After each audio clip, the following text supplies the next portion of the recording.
Caltrop is an area denial weapon designed to stop the enemy. The Caltrop is a sturdy, simple, yet effective weapon no matter its position. Its purpose was originally designed to stop elephant and donkey attacks. It graduated to stopping tanks. And now, the Caltrop is your defense against propaganda, polished lies, and manufactured outrage. It's free from counterfeit credibility and synthetic truth. However, inside the walls of the Caltrop, you're going to be forced to think. Ladies and gentlemen, boys and girls, children of all ages, Mike Calderese is the Caltrop.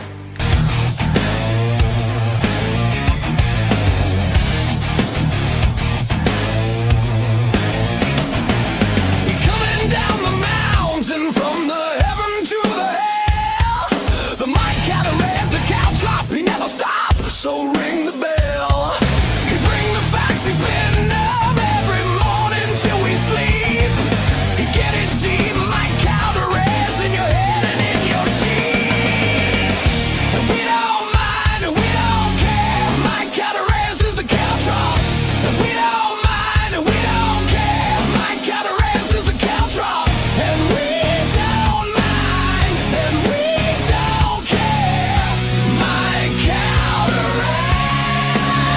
is the Caltrop. Good evening and welcome to the Caltrop. I'm your host, Michael Calderese.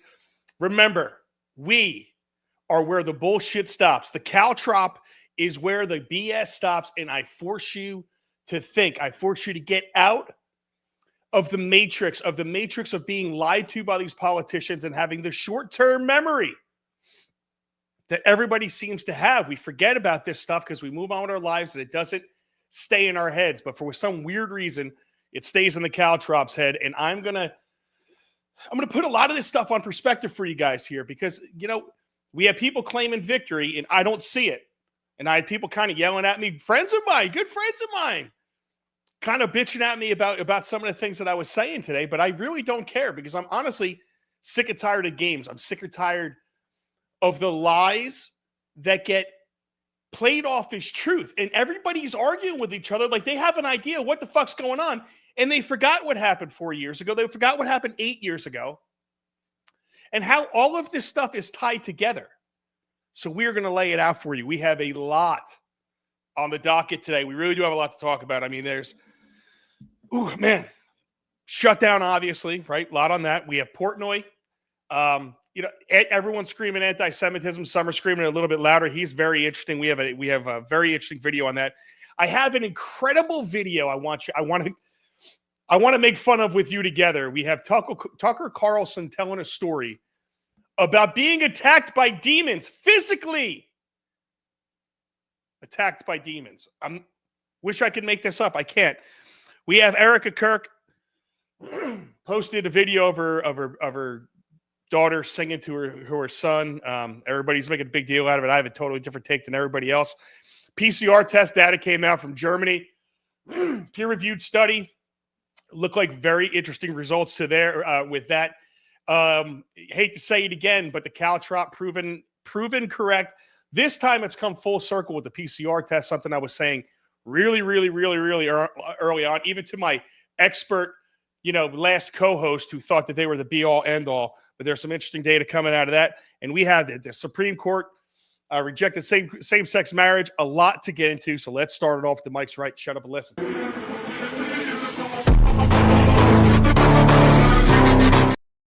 All right, everyone. Again, buckle up because it's that time again. The Calderese ripping into all of you again.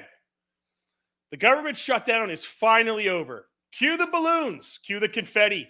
Cue the sound of your tax dollars being set on fire to celebrate. So the big question is obviously on everybody's minds is who won? The answer to me, nobody. But each side, of course, they will tell you that they did. The Republicans will chest bump each other like they just stormed Normandy. The Democrats will pat themselves on the back for protecting our democracy. And the whole time, the American people, as usual, get stuck with the bill and the hangover. Now, listen, everybody is happy. I guess a lot of people are happy that this shutdown is over, and I get it. It's because people are getting paid again. That is good. I don't think anybody should have to work without getting paid. It's ridiculous. And IOUs don't count. This isn't Dumb and Dumber. Nobody wants federal workers to go broke. Well, some of them we do, but not the majority of them. But for those of you on the side that's right, who's running around celebrating that the left caved, that Trump won? You guys on the right, I've got to ask you, what exactly are you celebrating? Because let's be real. The same government that you said was broken just under Biden just passed another continuing resolution. The thing Republicans swore they never do again. I only remind you of this 60 times if you've watched me in the last 3 months. But it's the same kind of CR that got McCarthy kicked out of the speaker chair like he was a bad DJ who wouldn't stop playing Taylor Swift. Remember those fiery speeches about no more CRs? I do. I remember them. I think I'm the only one who does. But that rhetoric that lasted as long as a politician's memory after Election Day, they said no more short-term Band-Aids. Remember that? No more kicking the can down the road. Sorry, you got to get the politician speak. Well, congratulations. They didn't just kick the can. They gift wrap it and called it clean and then said, trust us, we got it. Clean CR, they say. Yeah, it's clean, like a pig's ass after a bubble bath. It still smells like the same old Washington pork. Just now it's got a Febreze label stamped on it. But let's try to zoom out for a second. This budget or continuing resolution, you do understand that this is the Democrats' past CR that exploded spending, right? It's literally still Biden's. Still the same spending levels. Still the same bloated nonsense that we were promised that would end. So when the right celebrates this as a victory, what are they really cheering for? They're cheering for the continuation of Biden's first-term policies. Policies that they swore they'd fight to the death against.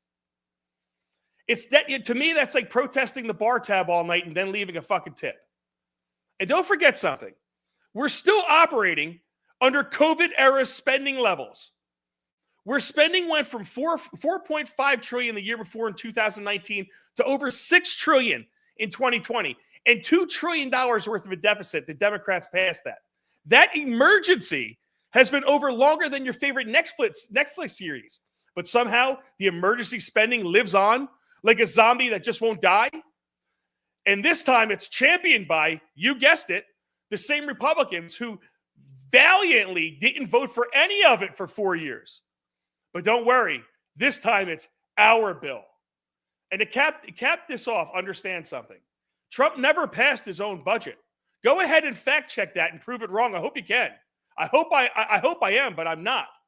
From 2016 to 2020, Trump, Republican, and Democrats passed 16 fucking continuing resolutions. 16. But let's talk debt for a second. $2 trillion a year, $2 trillion is what it continues to be. And then some Doge genius walks out of a committee saying, don't worry, we found $250 billion. I've got big balls to prove it in these hypothetical cuts. They are hypothetical, as in, I haven't seen them exist yet. Have you? Well, it exists to me like Bigfoot. They say it does, but we all have a grainy footage of the Doge foot walking around Congress. That's not a win. That's government fan fiction. So when people online start calling Trump daddy because he won the shutdown, ask them what he actually won. Because from where I'm sitting, the scoreboard reads spending up, debt up, promises broken, people fooled, and Washington, business as usual. Nothing has changed. Nothing. 5 years of Trump, and it's been all CRs. 1 year of Trump's last 4 years, it's still Biden policy. So far under Trump, we have 4 years of continuing Obama and 1 year of continuing Biden, and that's with Republicans at the helm. You may not like hearing this, but this is the truth. And the best part, watching the left fight against what they put in place all those years, while the right suddenly fights to defend what they put in.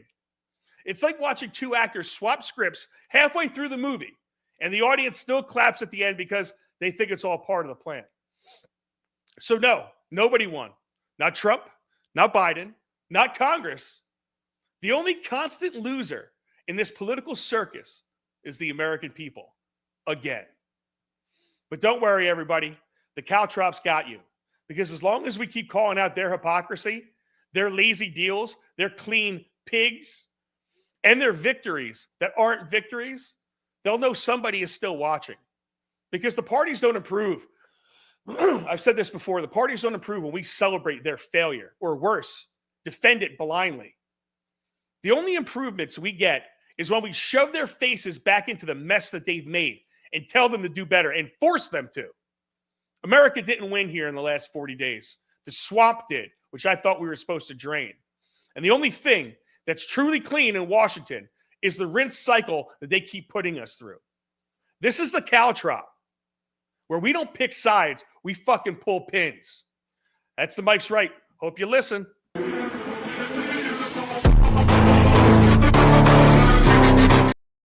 All right, everybody, let's get to the chat. Let's see where I'm wrong. If everybody thinks I'm wrong, hammer me with it. Tell me where I am wrong in this entire endeavor of bullshit. We have Jay Calda in the chat. I love the race that Jay Calda and Yankee 68 has to the Rumble chat. He says, hello, I am first, haha. I'll tell you something, Yankee 68. You never gloat, okay? You never, ever, ever gloat when you're the first to the chat. But somehow Jay Calda, he is gloating every single time he is there. Remember, drop your comments, Facebook. If you want to really join us, check us out on Rumble. That's where the biggest chat, I guess, is that we have. It's Center Cut Media on Rumble, but check us out everywhere. Make your comments, YouTube, Facebook, and I will try to get to every single one of them. They're just bullshitting around. Boondock Guy, Boondock and Jay Calda. That's there. You guys have not told me when I'm wrong in the chat, but tell me where I'm wrong. Because, guys, I think I covered a lot of that there, but I'm just so sick and tired of watching people fight for things and argue with things. And, you see left and right, and you see people saying, oh, this is the Democrats' fault and this is the Republicans' fault. And now that it's finally ended, you don't really hear the Democrats because they kind of caved. And it proves what everybody was saying in the first place, that they were just doing this to win the elections. And I guess what? It kind of worked, right? Because they did. They pulled off way bigger elections than they thought. And they had to be scared of it. They had to be scared that they may lose New Jersey. If they lose New Jersey, that's a really bad sign for them going into the midterms. But what did they do? They pushed a false narrative. They kept every single one of you guys arguing over whose fault it was. For the last 40 days, I've been listening to whose fucking fault it is. Like, that matters. The fault doesn't matter here. None of this matters. It's like walking in and your wife cheating on you and then blaming the guy and it's his fault, right? And then it's, well, no, it's really your fault. And it's like, no, it's your fault. And then it's like, well, you didn't bang me as good as he did. Who gives a shit? It's over. Everyone fucked up. You all fucked up. Doesn't matter whose fault it is. Somebody got fucked. That's the bottom line here. And it's us. And it's people. And you have people arguing with me because all I'm doing is pointing out the mere fact that if you think anybody won here, when we're fighting over Biden's continued policies as Republicans, somebody has to fucking make that make sense to me. Somebody please get it into my brain, put it in the chat where I am wrong. This is, I pulled up a couple things for this, just to kind of show you, and I'm so bad at doing all this stuff, right? But once again, this is what I want to show you here, right?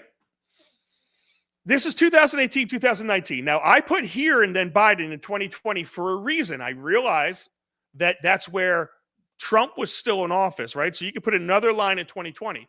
But what happened right there in 2019? Who was in control? The Democrats were in control.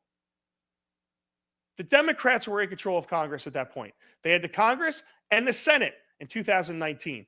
And that's when COVID hit. And that's when they started putting all the different, must save everybody COVID packages together and spending $5 to $10 trillion. We don't even know the true tag on that.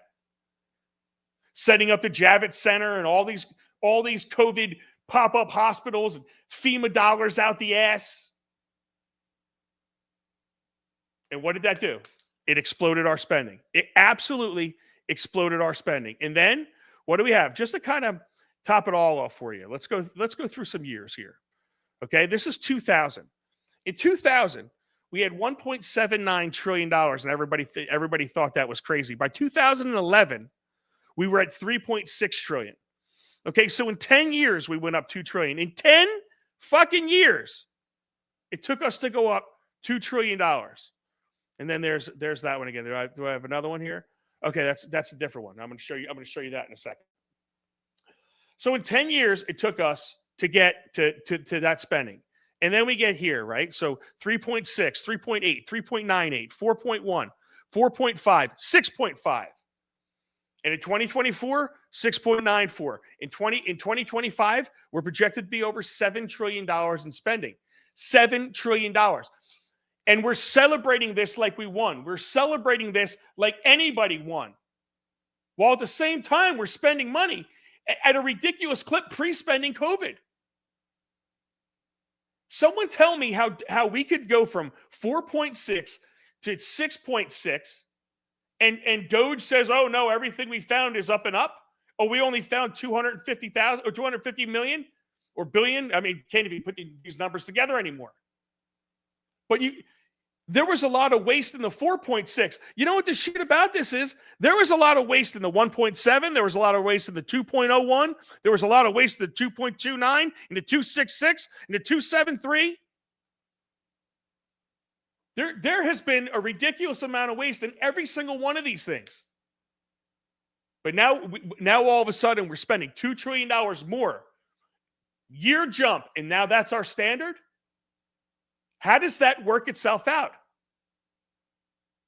Well, you know, when they devalue the dollar and place so much billions of dollars on interest, and then you have the Fed that's costing us even more money, this is what happens.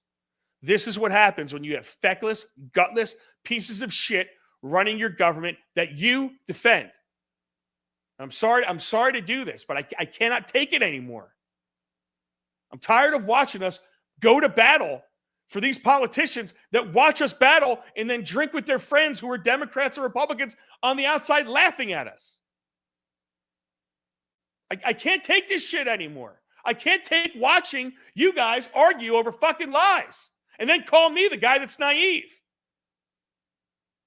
Tell me how this makes any fucking sense. And I don't like getting like this. I like looking at this politics stuff and laughing at it. But today wasn't a laughing matter. The last 40 days have not been a laughing matter. You know, we're watching ineptitude at the highest levels of where these are the people that are supposed to be the leaders, supposed to be smart. They're the only ones that can't do their job, yet they're the only ones that got paid during this entire thing. And they're taking all of us for fools while we bicker over Trump won, Trump didn't win, the Democrats caved, these people caved. The Democrats caved? I don't see it. Do you? There was what? How many were there? There was, I think, 8 Democrats that broke, right? Let's see. We had Dick Durbin, Tim Kaine, Maggie Hassan, Catherine Cortez Masto. I think she just call her CCM for short. I don't know why AOC is the only one that gets a description. Janine Shaheen, Jackie Rosen, John Fetterman, who's been there the entire time, and Angus King, I guess he was there, and Senator Rand Paul was a no vote. And honestly, he's been voting no on all of these CRs. I don't see why he would be voting yes on this one. But that's that. And just to put a stamp in this on what I said before, just to show you guys, this was Trump's governing record under Republicans. 2016, 2017, 2018, 2019, 2020. 16 total CRs enacted. 16 total CRs. And during that time, what have you saw? What did you see? Sorry, that's the wrong one. What did you see? 3.85, another CR, two CRs that year, which resulted in $3.8 trillion of spending. A couple more CRs, 4.1, 4 more CRs, 4.4, 2 more CRs. Boom. There you go. This is how when you govern by CR, continuing resolution after continuing resolution, after omnibus spending, They haven't passed an actual real budget. I don't think they've passed a real budget in 20 fucking years.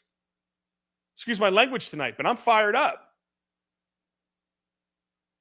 This type of stuff honestly drives me crazy. And then you have this, which, it's more red meat and things for me to laugh and point fingers at. But you have this on Fox News. This doesn't even make any sense. Tariff to Treasury. President Trump vows to use massive foreign tariff income to pay down the national debt that's now at a whopping $38 trillion. First off, how about you just pass a budget where we only spend what we take in? How about we try that for a change? I don't know. But then at the bottom, check this out. It says, all money left over from the $2,000 payments made to low and middle income U.S. citizens from the massive tariff income pouring into our country and foreign countries will be used to bring down the budget. Well, listen, I know we've spent, how many trillions did we drop giving everybody the stimulus packages and giving everybody all that money? We dropped trillions on that.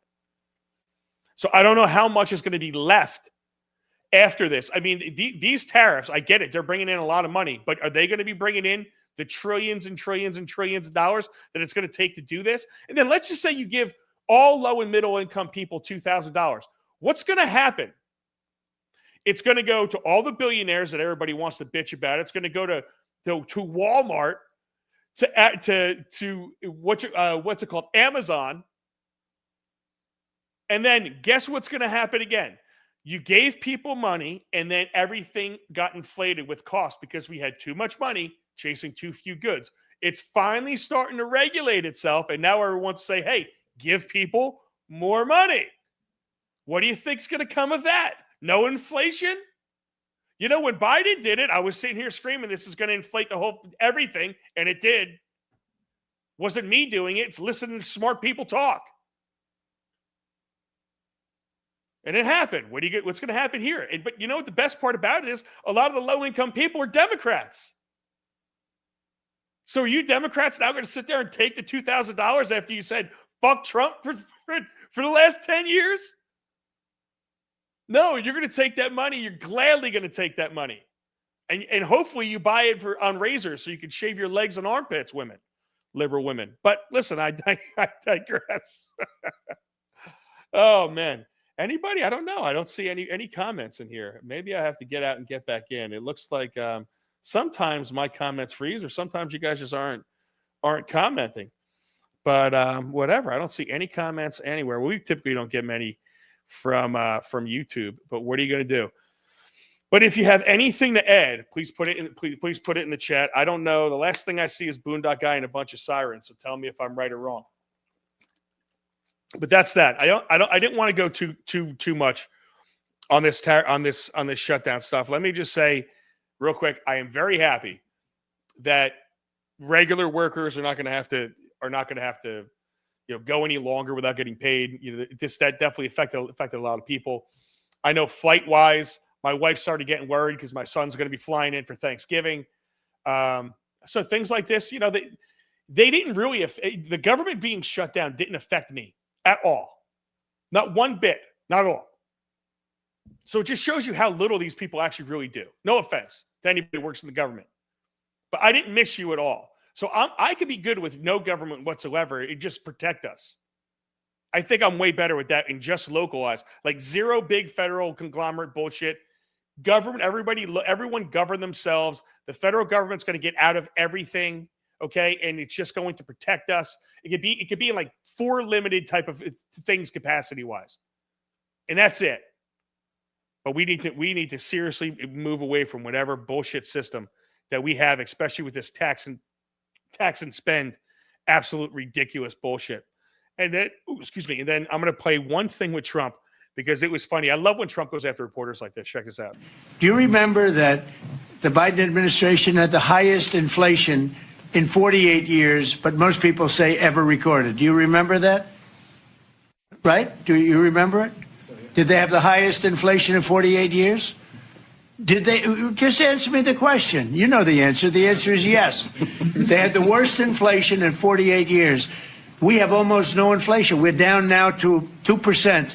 and we'll be at maybe 1%. You want to always stay above 1%, actually. You want a little tiny bit of inflation. We're at a perfect number. They were at the highest level in recorded history, okay?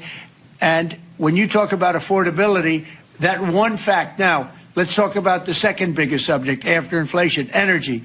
We're going to be at $2 gasoline. We're going to be approximately $2 very soon. We're a little bit above $2 right now for gasoline. Now, under Biden, it was $4.50. It even hit $5, but it was $4, $3.50. We're going to be at $2 a gallon. So gasoline's much less. Energy costs are less. When you have energy and when you have gasoline less, everything else follows. It's such a big category. So when you have lower energy prices, which I think you admit we do substantially, that means everything else. So we are the victors on affordability. And he's right. So now this is the messaging that I like to see out of Trump. And he's 100% right. We're going to get the gas prices in 1 second. But what I had to do is I had to do level 1 tech support. I had to get back in. And now I'm actually seeing some chats here. So I got A. Caldery saying hi. Jersey Abe says, it's a win. He's your daddy. Hey, Jersey Abe, who's your daddy and what does he do? He looks at vaginas all day long. Yankee 68, I love his honesty. He said, sorry, I'm at the Legion, not listening. Well, I mean, at least you're watching. Do I look good? I mean, do I look good on camera right now? Jersey Abe, you are a winner. A. Calderies should have voted for Obama. And Big D follows him up. Obama, best president since Reagan. PT Pod says, let's go 100%. And Justin Dell, very good question here. I want to know how much increase in spending went to insurance and pharmaceutical companies. Well, I mean, you can see that explosion in spending right here, right? Let's look at this again one more time. So if you see, I guess it'll be this one, right? So when was Obamacare started? Was it 2008, 2009, 2010, something like that? So 3.52, 3.46. Then it starts going up from there. So 3.6 and then 3.8, 3.9. So listen, I mean, you know, it seems to be, I would love to see if somebody could coordinate how much premium increases have gone up every year versus how much we've actually spent more. I would be willing to bet, Justin, that's a great question. That 100% that is a big part of the increase. Is listen, we have a lot more people that are sick, but we definitely have these companies making just an absolute ridiculous amount of money. And then if you take COVID money alone, there's how much money went to these pharmaceutical companies in the form of vaccines for the world. Yeah, did we get paid for half that stuff? Getting all the ventilators and all. I mean, the amount of medical equipment, the amount of medical supplies, the amount of medical shit that we spent just during COVID, it's in the trillions and trillions of dollars. So how much of that? Trillions. That's one thing we can be sure. We're in the trillion range now. When do we get to like gazillion or what's after trillion? They're like numbers that didn't even make any sense. You were just making them up as a kid. Walk-talkie frillion, you know, like whatever the hell you could pop in your head. That was a number. We're going to be getting to that pretty soon. But let's just point something out that Trump was getting to. This is New Jersey. $3 gas, $2.97, $2.97, $3, and that Wawa's an outlier at $4. And I don't think that's the correct price. I believe that was the supreme price. Because when I went past Wawa's today, multiple Wawa's quick checks, we were under $3 a gallon. Now, liberals and everybody, did we go under $3 a gallon at all under Biden? At all? No. So we're starting to put to rest the whole argument that presidents don't have any say or any control or any swing over gas prices, because I think Trump is proving that completely incorrect. We watched gas prices that stayed above $3.50 a gallon with Obama. They came down with Trump all throughout his term. With Biden, they went up. They not only went up, they spiked to an unbelievable level where diesel was over $6 a gallon. Now diesel is hovering around $3.50. Diesel hasn't gone down as much as gas, but diesel's hovering around $3.50, which I could deal with over $6, over $4.50. And gas is now under $3 a gallon. And like Trump said, that is one thing, 100%, 120%. When gas is down, the economy thrives. When gas is high, you are giving more money to those companies, and you're not spending it in restaurants. You're not spending it in any of those things. Gazillion, Justin Dell says. Gazillion. Exactly. Vaccines and tests. Yeah. You know, when you look at the PCR test, I guess let's get into that because that's going to go right off. We'll go right off of this. When you look at the PCR test, we imported, if I remember correctly, from that one Chinese billionaire, we imported how many of them? They said he gave them to us, but we were buying how many PCR tests? Then there was a rush for companies to develop their own PCR tests so they can make the money because you had the government that was just giving money out left and right, hand over fist. And then you had a lot of people like what's rumored with my former co-host that was going with certain companies and he was getting paid in kickback for the test that he was putting into the other companies. That's how much money is going around in this. The DOJ was investigating him for being involved in something like that, and he said he was helping. But we had so much money that was going around that these testing companies were making a lot of money. The testing people who did the testing were making a lot of money. And not only that, if you could test the same person 2, 3, 4, 5 times, all in the name of data, how much are you abusing the system? It's unbelievable. Honestly, it's really unbelievable. But if you guys don't remember or you don't know what I was saying, do me a favor, people in the chat. Whoever has watched me, Jersey Abe, Jay Calda, Mama Dukes, all you guys have been with me since Calderese Unleashed. Back during Calderese Unleashed, one of the things that I was asking all of these doctors, all the nurses, all of the so-called experts, was how do you know you're infected? Because what I was to understand with the PCR test is that, and this was from the guy who created the test, okay? This wasn't any bullshit. This is from the guy. Don't strike me, YouTube. But that guy said specifically, if with a PCR test, you literally could find anything that you're looking for in the body if you look for it hard enough. Because what it does is it amplifies every single cycle. It amplifies itself. So it's like 1, 10, 100, 1,000. You know what I'm talking about? It goes in it. The math, the way it works out, every cycle it goes to, it's searching. And early on, they were running it at 42. Some were running at like 46 cycles. You weren't supposed to really run that over 28, 30 cycles, from what I understand. But they were running it over 40. Some were running it at 36. That was still a lot. But what did I say? How do you know that you were actually infected early on with these PCR tests? And people would make up a lot of different things. Oh, it's we definitely know, or we know you're infected with something, but depending on the test, it could be this, it could be that. The bottom line is they had no idea whether or not you were actually infected or not. And I'll tell you why. Because when they stuck that swab up your nose, you could have the virus in your nose, but your immune system ramps up your response. And you're not infected with the virus because it hasn't infected you. It didn't get past all the protection that you have, but it's still in your nose because your nose was the garbage can. Your nose is what's going to collect everything. So if you PCR test the nose and you run it for as many cycles as you possibly can, you are going to get so many positives that aren't really positives. They're false positives.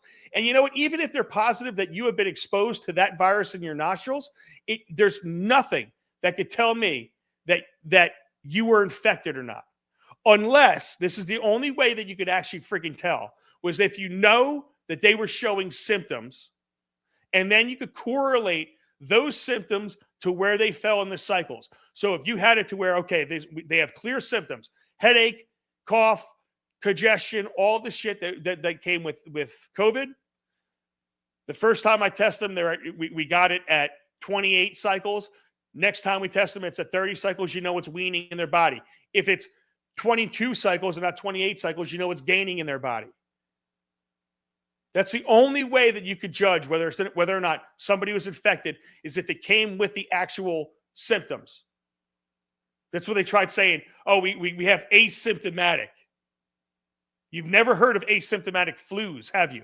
Besides my band name. Yes, we're called Asymptomatic Flu. And I don't really have a band. That's just what we did for Calderese Unleashed. Where was the PCRs. Let's do this, right? This is the test. This is the PCR test for Germany that I was talking about. And where is, I guess I can't find the first one that came on it, right?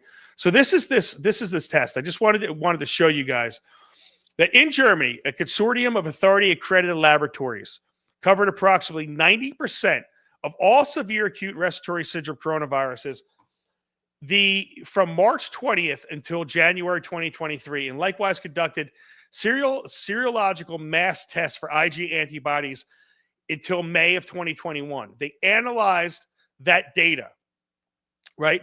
And specifically, they found that 1.4 of the fitted scale and parameter means that only 14% of those who were tested PCR positively actually became infected with the SARS-CoV-2.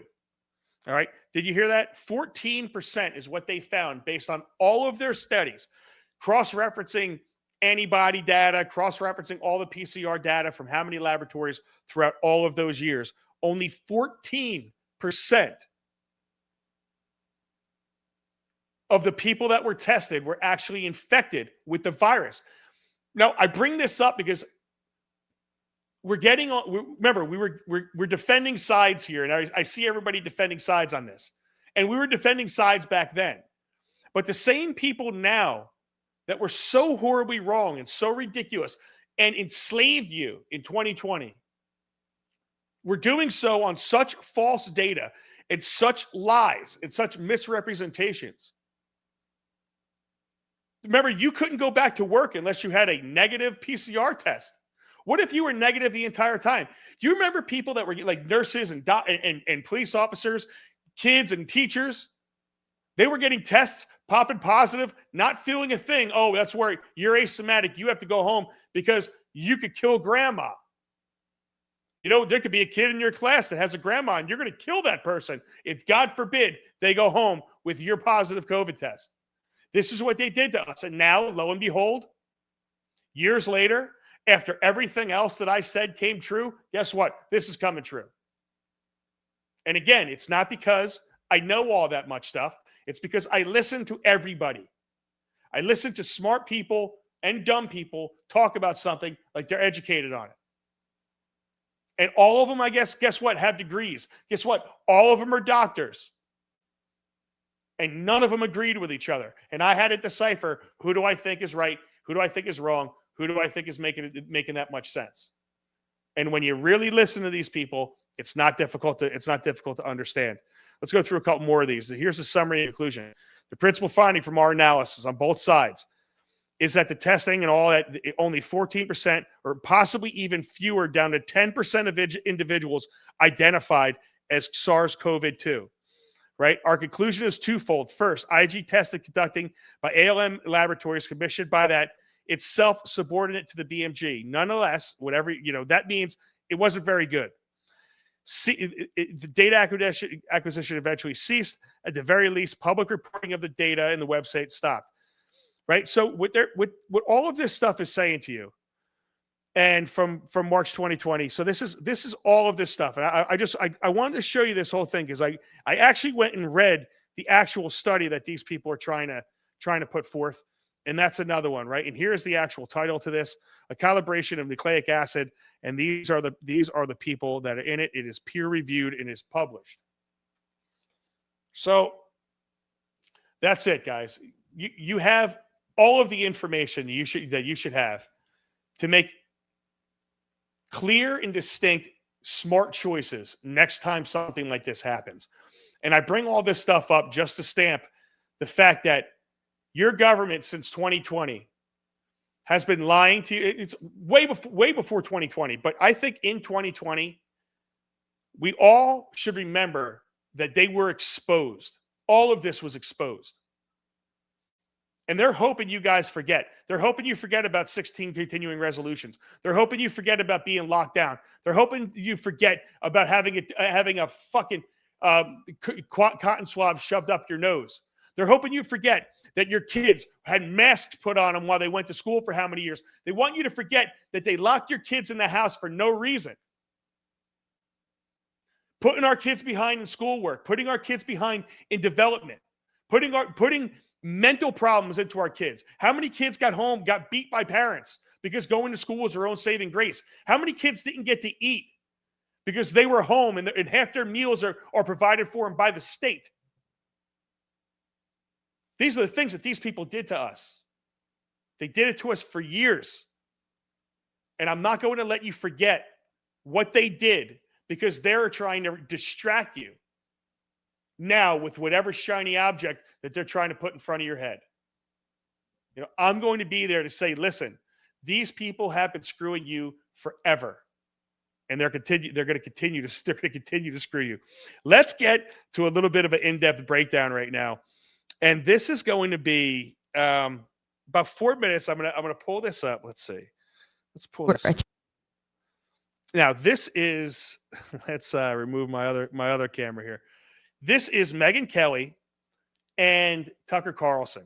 Now, Megyn Kelly and Tucker Carlson get into a conversation about demons.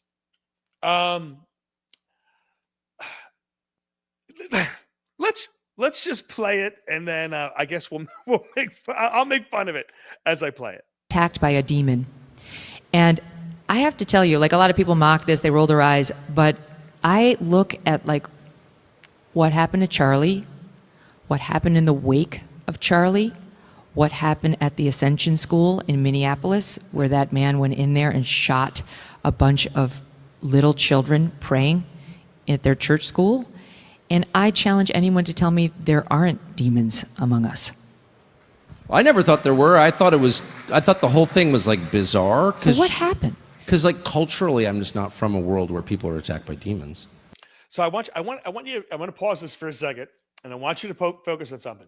So she says they're demons and points out human negative behavior.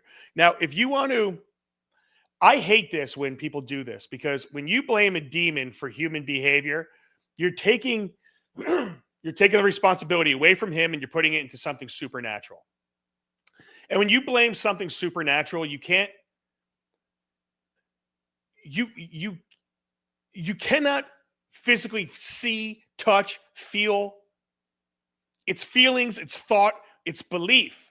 You're putting your belief and you're putting something on a real tangible object like a human being that is acting evil. Now, are there people that are possessed by demons? I mean, you hear some of these stories. But I don't like putting the blame on something that's supernatural when we could blame something that, to me, is a variable that's closer to solving the actual problem. But just saying that's a demon, y'all motherfuckers need Jesus, I don't think it's the best thing to do. And in fact, when it happened the next morning, when I saw the blood on my sheets, I was like, I actually called someone who works for me who's a very sincere, lifelong evangelical, and I'm like, have you ever heard of this? And she's like, oh yeah, it happens all the time. And I was like, what? Not to Episcopalians, it doesn't. Stuff it down. Yeah, no, it was wild. Yeah, I mean, I'm not embarrassed at all, and I don't care if I'm mocked. Don't get anything out of making this up, and I'm not making it up. But what happened? Okay, so I'm going to stop it here. I don't get anything out of making this up, and I'm not making it up. I hate when people use those clarifiers because I feel like they're making it up. And now, if you think about what he said, he woke up with blood on his sheets, and this is the beginning of him telling you the story about how he was attacked by a demon. This crazy experience where I was in the truck with someone coming back from quail hunting, and I had all of a sudden we were talking about someone I despise. And all of a sudden I had this crazy empathy for the person, like really intense empathy, like I could understand why this person was doing these horrible things. And I said to the person in the truck, this is a family dispute, right? So I said to the person, maybe my brother, and I said, I think I know what's happening here. This person feels this way, that way, this way. And my brother goes, how did you know that? I said, I don't know. It just like, and my brother goes, I think like God is like speaking through you or something. And I felt total true empathy for this person I truly hate. It was like the craziest thing that's ever happened to me. I have no idea where it came from. My brother's like, I think that's from God. Like, there's no way you can. I was like, well, that's kind of wild. So then I get home. We have this huge dinner party, which we always have dinner parties, and I forget about it. And I'm telling you this because they're twinned. The one leads to the other. I had this profound experience with God, like profound and beautiful and unexpected. And then I go to bed with my wife and 4 dogs who sleep in the bed. My wife's had 4 children. My dogs are hunting dogs. All 5 of them wake up like that. Like we have no home invaders in my house. I wake up at 2:30 in the morning. I check and I couldn't breathe at all. My throat was closed. It wasn't like I was apnea or was strong as I couldn't breathe. So I get up, I stand in the doorway of our bedroom, and I'm like, wow, I'm dying. I could feel myself starting to gray out. And then I started walking in the backyard, and then it slowly came back. Like my throat kind of opened up a little bit. I was like really weirded out. I walk back in, and my wife wakes up. She goes, what is going on? I said, I don't know. I can't breathe. I feel better now. And all of a sudden, I had this horrible pain underneath my arms, like on the side of my chest, like bad. I thought I'd been like ripped with a knife or something. It just was very intense. So I go into the bathroom, I flip on the light, and I have claw marks on both sides, on right and left side on my ribs, and they're bleeding. And they're literally claw marks, 4 on either side. I put my fingers in them, don't fit my fingers, and I sleep on my side. So how could? And by the way, no one woke up. So I show my wife, and she's like, "Oh my gosh!" And then I have this like crazy intense desire to read the Bible. So I read the Bible, and I pass out in like 2 minutes, and I wake up, and the next morning I thought, "Man, did I have a wild dream?" And then I see blood in my sheets, and I go in the bathroom, and I have these bloody marks. And my wife goes, I think you were attacked by some supernatural being. And I was like trying to be logical about it. And I was like, yeah, I definitely was. And then I called one of my producers who's like, oh yeah, well, that's pretty common. I was like, what? And I've had a couple other experiences, not that crazy, but where you really feel God's presence, which is marked by peace and true empathy, love for other people, which doesn't come naturally to me. I'm kind of a dick, obviously. But you know it when God is acting through you, and then they're followed by some wild attack. Like, why? I've had a couple things. It's just like, why? Anyway, I'm not an expert on this. I'm hardly a theologian. Of course, I would never pretend to be an expert on anything. I can only say what happened to me. It was 100% real, and it completely changed my view of the world. All right, where do I start with this? Because I've been hammering Tucker. I was on I Came With Fire, really long show. It was awesome show Friday night. I would highly suggest going back. It was their very last live fire. Check it out. I Came With Fire on Rumble. But let's just go through his story really quick, because it's tough for me to even wrap my head around. He had 2 separate stories. One, he said his brother told him that God was speaking to him, and that he agreed, yes, God has to be speaking to me. Now, listen, people say these things in interesting ways. My wife's grandfather likes to say, when God gets to dealing with you, Mike, you're going to feel it. It's just, he has a way of saying it, but he never really said it like God was actually speaking to him. Tucker is really saying that he is almost in a partial communication with God, that he is somehow an apostle. This is the story that he's given you. And his brother told him that God was speaking to him, and he believed it.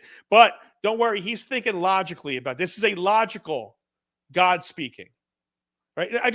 I don't mean to poo-poo a lot of this religious shit, but he's very influential, and you just had him platform a guy named Nick, who he agrees with clearly just religiously. And that kind of puts everything else out, because God spoke to him, and they both think that they're doing some type of godly mission, okay? And he said it was profound, and he said it was beautiful, and he said it was unexpected. This speaking with God, he had a burning bush in front of him and shit. I mean, this is where he's at. He's fucking Noah. He went to bed with the new 10 commandments under his arms. And then he gets attacked in his sleep. The dogs go crazy.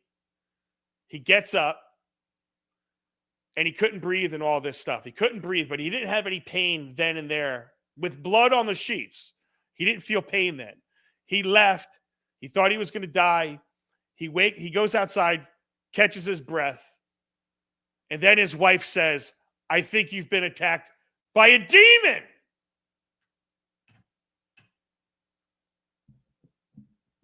Because that's the first thing a wife's going to say. You've been attacked by a demon. Where'd you get the scratch marks? I don't know. It had to be a demon. I mean, is there any other possible explanation? You sleep next to 4 dogs? I don't know. Could they have scratched you in the middle of the night? No, definitely a demon. That's the first place we're going to go. Not the dogs. Demon makes a hell of a lot more sense. Demonry. Because he's doing such profound God's work that, you know, it's not the media that's fucking with him anymore, that's trying to discredit him. It's now supernatural demonic forces. And people watch this guy. I watched this guy. But he's telling you, and he goes, I don't care because this is real. Horrible pain. Minutes later, he had bleeding claw marks. He thinks he woke up. And the thing that I tried finding was, did he post these scratches? This guy does videos. He's online all the time. Did he post them? Somebody try finding the demonic scratches on Tucker Carlson. Did you take any pictures of it? Do we have any documented evidence of the demons that scratched you? Because you would prove it to me. Tucker, show me some pictures of your demonic experience. And I promise you, I will believe you. You may even have me go to church. Did you have an exorcism performed on you? Because that's the first thing I would have done. Yo, man, you need to get the demons out. Get that big dude with the big hands, the banana hand. Demons, get out! I don't understand how any of you guys, and he sits there and he says, I tried to be logical about this. How is it logic? How is this logic? And let me ask everybody a question. I used to have these dreams, and I'm probably going to do it tonight now that I'm fucking thinking about it. And I don't even know if it's a dream. I'm going to say that this is demonic possession. But have you ever been laying in your bed? You're laying in your bed, right? Then all of a sudden, it seems like you hear something. I'm getting like the fucking chills because I hate this. I hate it when this happens. You kind of like hear something outside and you think you wake up. Or outside of your door and you think you wake up and your door's open and you swear something's walking in. But you can't fucking move. You're completely paralyzed. You're staring at the door. You think something's walking in. I have my wife next to me. I have my kids here. And I can't move. I can't get up. And I start going, and I start waking up because I know what's going on. I tell myself, get up. Now, you got to get up. And it's hard. It's hard to try to wake yourself up out of that. If I didn't know any better, that is as real as it got. If my wife rolled over and scratched me in the middle of the night and caused me to bleed, and I had something like that happen to me, and I was just crazy religious, I would say, oh my God, I got attacked by a demon.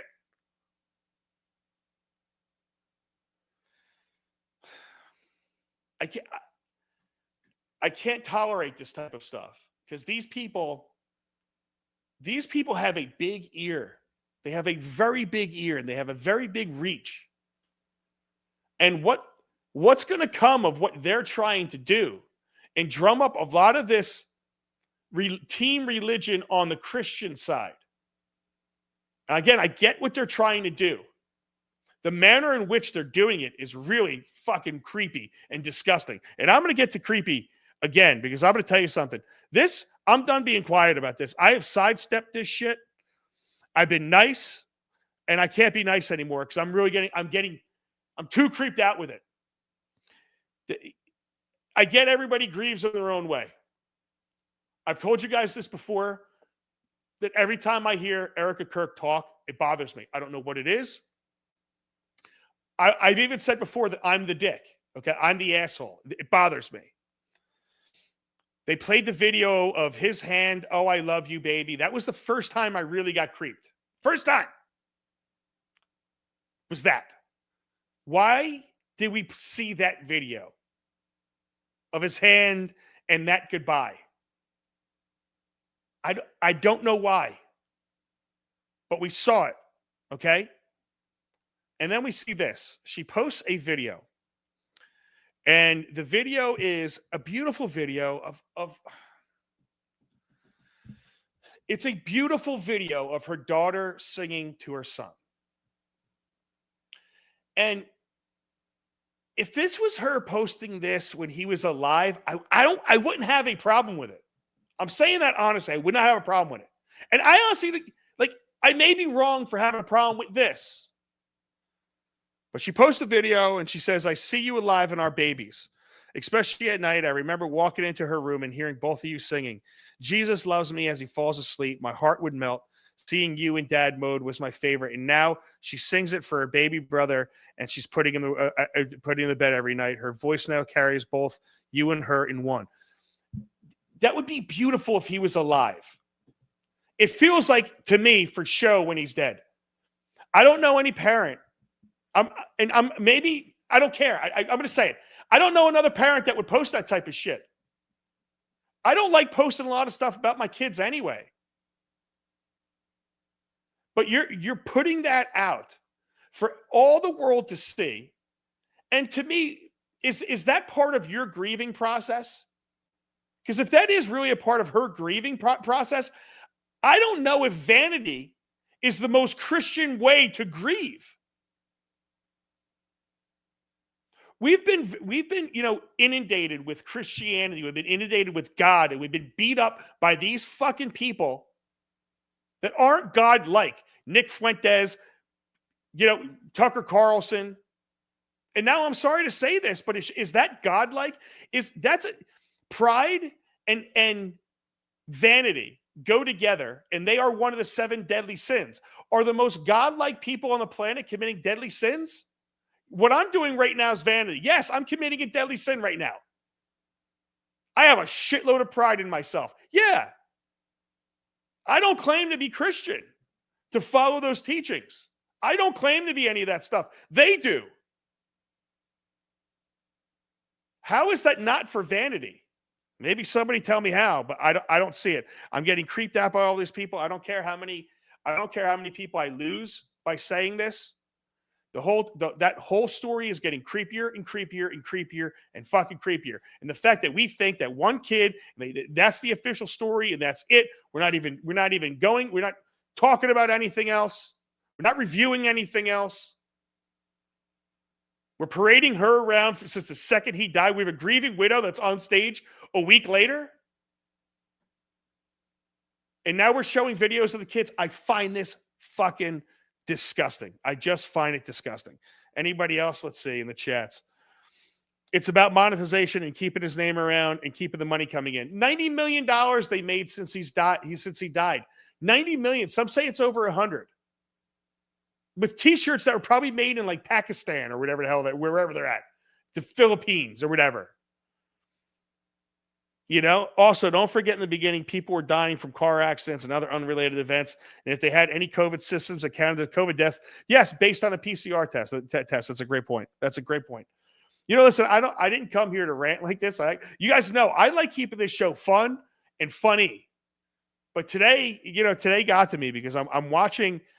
I go from Portnoy, and let's play that really quick. I guess I'm going to go a couple minutes over here because we have Portnoy. This is the last rant that I'm going to go on. Everyone wants to cry about being everyone else is anti-Semitic, right? Everyone's anti-Semitic. And this is Portnoy going off on waitresses at his place. This is a boss that's doing this to former employees. Take a listen. All right, emergency press conference time. So I'm getting ready to go to the Met Gala. And all of a sudden, my phone, the last hour or two, my phone's fucking blowing up. Our bar in Philadelphia, Barstool Sampson Street, usually a great fucking bar. Bottle service, people buy drinks. You get a sign. There was a sign yesterday that said, fuck the Jews. I've been shaking. I've been so fucking mad for the last 2 hours. I instantly got on. This is why the emergency press conference was late, because I was so over the top. It's like, I'm going to fucking make it my life fucking mission to ruin these people. I'm coming to your throat. I'm never ending. And I just sat, and for the last 2 hours, I have been on the trail. Trust me, I've been on the trail. You think I'm going to put up with this shit at my bar? So I've been hunting down waitresses, the table who did it, and everything you can fucking name. Because I want fucking consequences for fucking actions. So I'm not just sitting back like, oh, what are you going to know? Trust me, I have been on it. I believe the 2 waitresses responsible for the table already fired. I talked to one of them, one of the dumbest fucking humans I've ever talked to in my life. She's at a fucking dance recital. She's like, can I call you back in 20? No fucking honey, you fucking can't. This is your one chance to talk to me. Idiot, total idiot, this girl. I've talked to the guy Mike Wade who's tagged. Guess what? He wasn't even fucking there. I had this kid basically in tears turning state witness to me, rolling on the people who were there. I've talked to one of the 2 guys who fucking did it. He's like, I'm not anti-Semitic. He's basically crying to me. And I'm just like, I don't fucking buy it for a second. Who the fuck would do that sign in my fucking bar? You think I'm just going to sit here? I'm going to make it my fucking mission to put you in the lights. My fucking mission.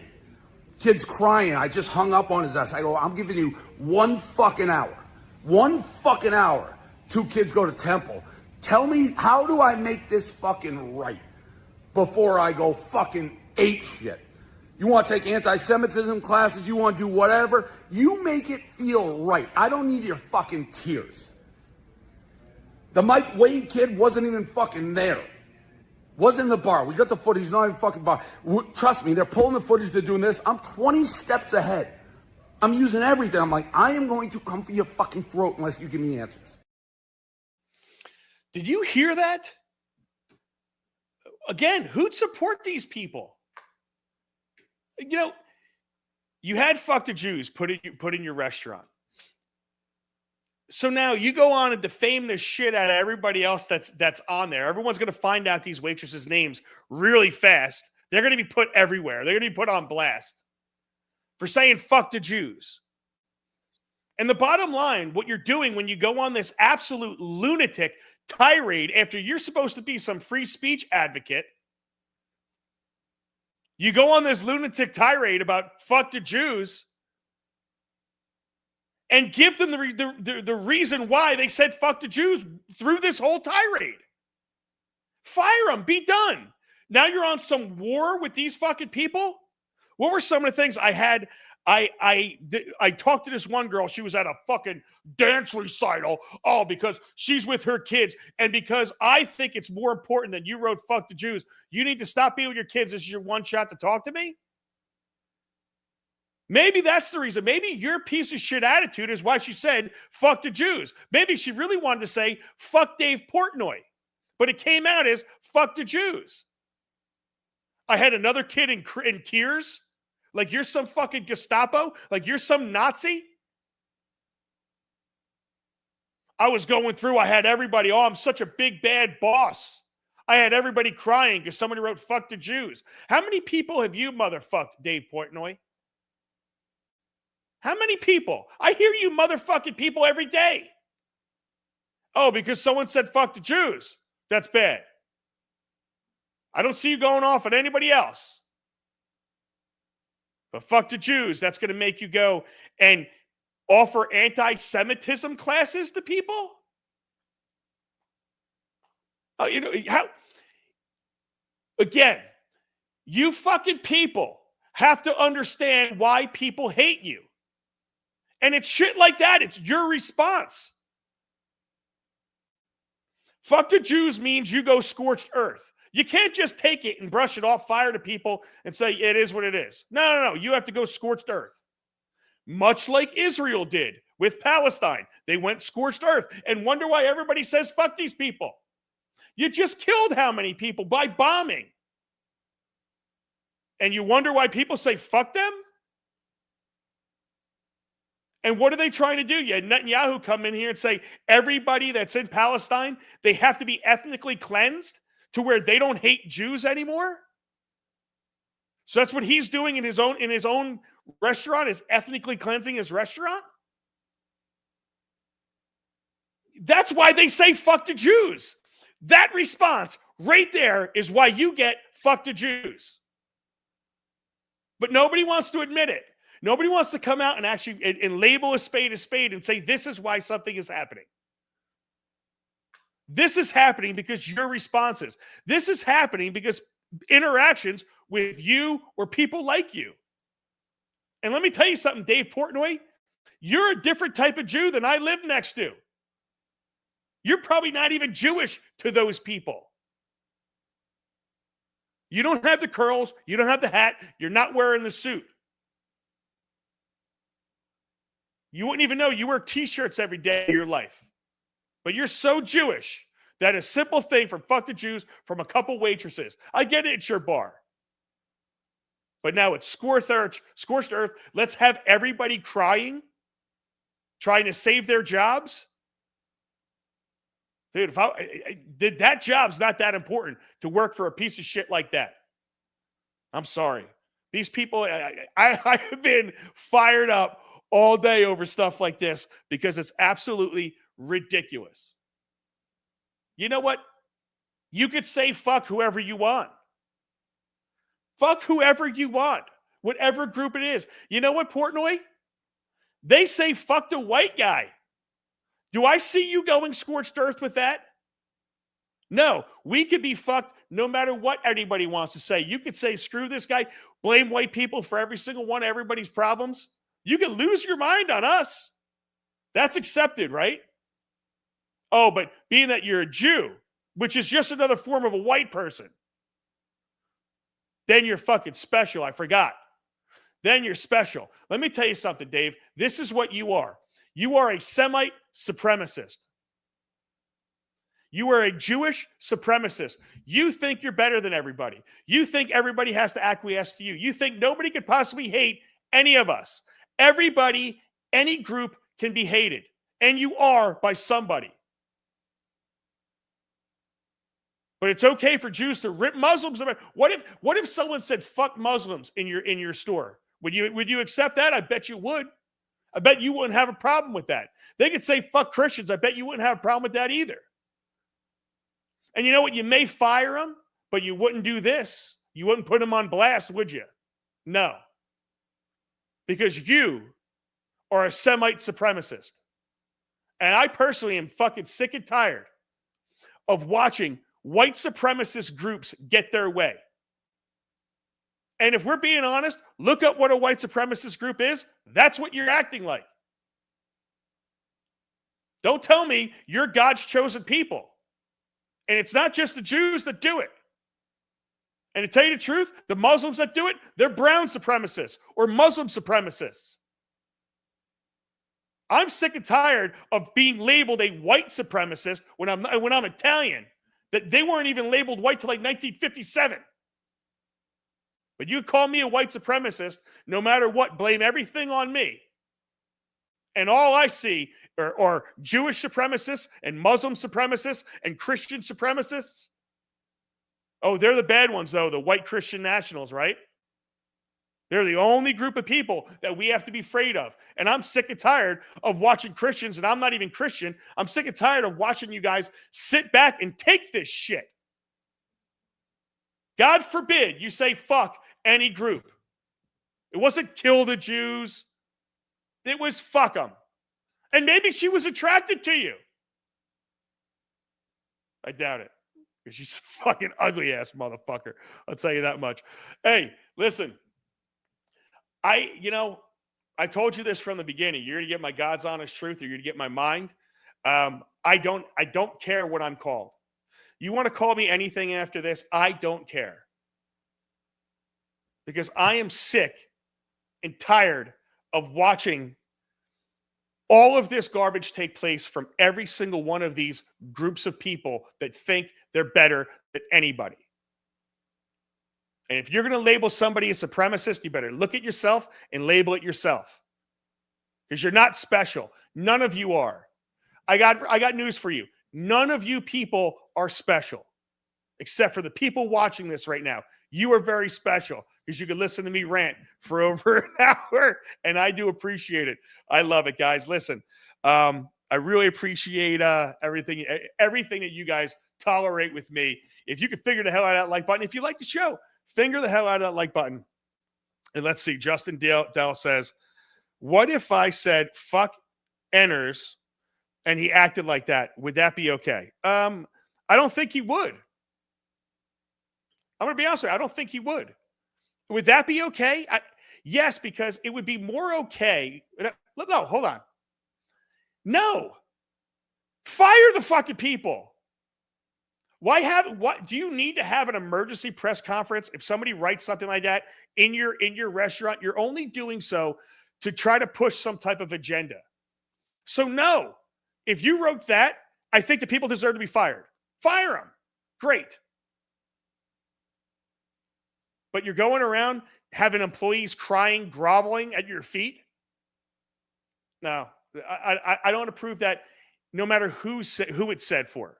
So Justin, if he said that, fire the people. Move on with your life. But it's probably that this bar is starting to go under. It's probably not making as much money as it used to. He needs to gen up some good old-fashioned controversy to put this bar back and start making some money with it. That's what I would be willing to bet that's actually happening. And what do you do when you want to make something like that happen? You create one of these type of events. I'm not saying that's what happened, but we see LeBron James with the N-word written on his gate that was magically painted over the next day that nobody ever even saw. Every single racist issue that happened over the last how many years turned out to be fake. And the way he's acted, I'm not sure I'm going to believe this either. These people are absolutely disgusting, if you ask me. And Justin Dell says, I took his reaction as a business-related one where he was concerned that allowing that to happen could cause the business to close down. So, okay, again, hey, everybody, we had a situation. Emergency press conference. We had a situation where we had two waitresses wrote, fuck the Jews that work for me. Under no circumstances do I tolerate anything like that. So I got down to the bottom of it. I'd like to report that everybody that's involved is fired. And I want to let everybody know that my establishment is a Jewish-loving establishment, and we will not tolerate any of that stuff. As a matter of fact, we're not going to tolerate that for any single group, whether it's Christians, Muslims, or whatever. That's the response. If you're not trying to play this in a ridiculous, stupid way. That's just trying to generate attention for yourself. Again, I'm sick and tired of this stuff. I get it. I try to generate attention for myself all the time. But one thing I'm not going to do is generate attention by myself based on things that are fake, that are not real. I can't do that. I'm not saying that was fake or not real.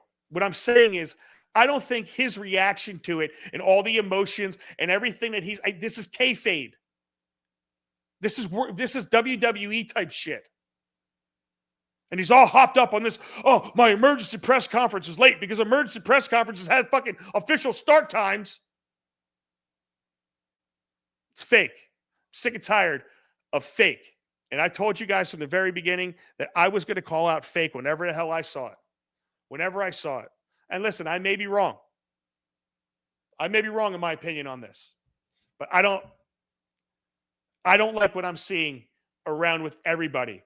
And it's all around these religious groups that all think that they are special and they are the chosen people of God. It's not one people. It's not one group of people doing this. It's anybody that is devoutly religious. And I don't overall have a problem with religions. I have a problem with the people in the religion that do stuff like this. And I played everybody. I'm an equal opportunity offender. All of you guys have done this at some point in time. And sorry for going late. It's about an hour and 15 minutes. I really appreciate everybody that has been with me. Listen, I told you from the jump, the Caltrop is going to force you to think. We are going to force you to think. And I hope that you could think along with me and you could try to help me see where I'm right, see where I'm wrong, ask the questions I'm not asking, see some of the things that maybe I'm missing. That way we could completely put these puzzles together and we could really be the defensive mind that we have to be. We have to be defensive and we have to be critical about all of this stuff. Because one thing I am learning, and I think we're all learning, that these are shows. They are entertainment purposes only. And Barstool's entertainment. And that's what he's trying to do. And these people, they know how to suck you in like it's a soap opera. And it goes from politics. It goes for these CRs. It goes to win and losses with Trump. It goes to PCR tests and everything that we spoke about today. Erica Kirk, everything. TPUSA. be leery about what you're being shown. Because I got to tell you something. I'm at the point right now where I think you guys could see this. I don't believe a damn thing. Nothing. I watched a guy get shot in front of my face, and I still don't know what the hell happened. I watched Trump get shot in the ear. I have no clue what the hell happened right there. And everything in between. And to me, it's just absolutely unacceptable. So we have to figure this out. The Caltrops have to unite. We have to defend ourselves from this type of shit. And honestly, you have to stop giving your attention to these type of people. That's the only way this stops. Because the more you consume it, the more they are going to do it. The more that you buy into this, the more that they're going to push you. Right? You are their biggest consumption of it. Stop consuming it. And maybe we start getting actual real reality. Like, you know, it's like we have reality TV. Maybe we have to start having reality life and reality news. Maybe we get to that somehow. Or just watch the Caltrop, because I will defend you from all that stuff. Thank you very much, guys. Caltrop. Remember, real quick, figure the fuck out of my like button. Share the show, and the Caltrop is out. Later.